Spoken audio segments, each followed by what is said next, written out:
Hello and welcome back to the Gears of War Judgment commentary.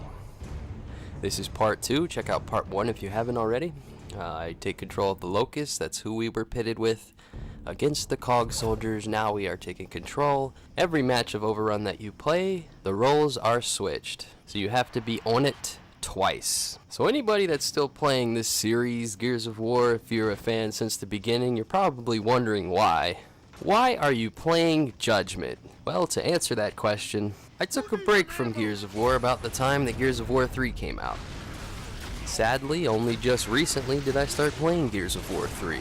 Now obviously this is just my opinion, but every time a game sequel comes out, if you expect it to be the least bit similar to the last game, you're gonna be let down. That's just what's gonna happen.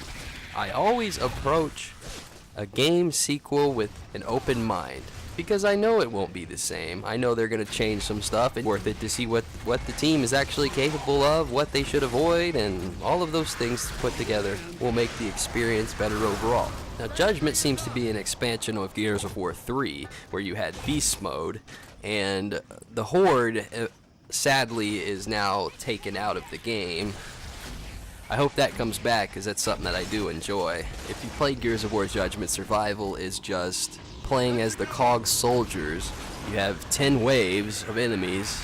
Each wave is progressively just a little more difficult, whereas Horde mode goes up to 50 levels. On Gears of War 3, the last time we saw it, we do have Survival, but it seems like a toned down version of Horde mode. So I can appreciate Gears of War 3 for that, as well as the different game mechanics. Every Gears of War is just a little bit different.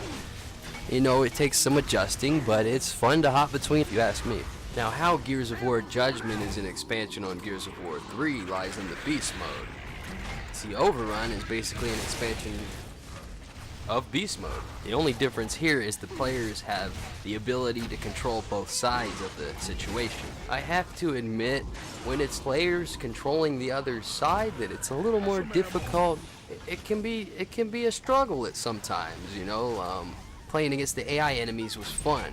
There were some challenges once in a while, but you usually best the AI enemies and you just restart the wave if you fail it, you know. It made it fun because you could work together to progress against the AI bots. It was just a different experience. If you're looking to get into Gears of War, I would say definitely pick up the first one.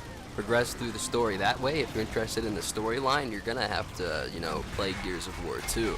The only downside to that is Gears of War 2 doesn't seem to be online anymore. It's online, but I don't believe anybody plays it anymore.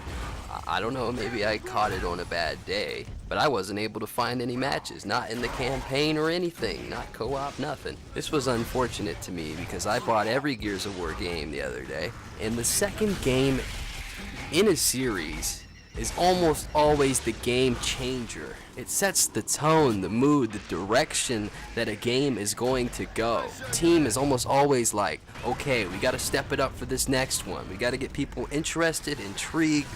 We gotta do something different. From there, it's just fine-tuning the approach, right? What are we gonna do for these next sequels? How are we gonna keep this up? But the second one is always the game changer. That's why Gears of War 2 was iconic to me, and I wish that I could play it online. So the reason I talk about game modes returning is Gears of War 4, strictly speculation, but it is being talked about, maybe for next gen. The Gears of War franchise has been given to Microsoft, so I say anything can happen in the way they're trying to push their next gen products, or I think people are calling it current gen now, whatever you want to call it. They're trying to sell more of those consoles. That's the thing that's for sure.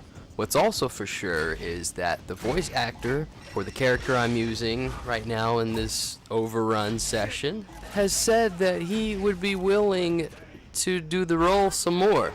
That Coltrane will return if there is another game. However, there has been no official announcements about Gears of War 4. It's all speculation, it's all talk. I'm curious what Gears of War fans think about it. You think they'll step up the graphics if it comes out on current gen consoles? Will it still be available for Xbox 360? How much will Microsoft push their product. I mean, come on. I understand making, you know, games Xbox exclusive, but Xbox One exclusive is the reason that I haven't even bought the new consoles. Graphics are great, yeah, okay, they're getting better, whatever. But where's the game selection? What about the discontinued series that I still want to continue to play? What about all that, Microsoft? It's not fair to the gamers.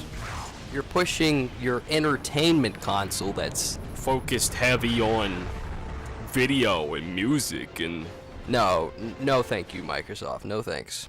Anyway, that's about it. I'm not sure if I have a highlight reel for this one. I'll try to put something together, so stay tuned for whatever is at the end of this. More commentaries to come, but I hope to bring you something unique, you know. Thanks for watching. I'm out of here. Stay tuned for more.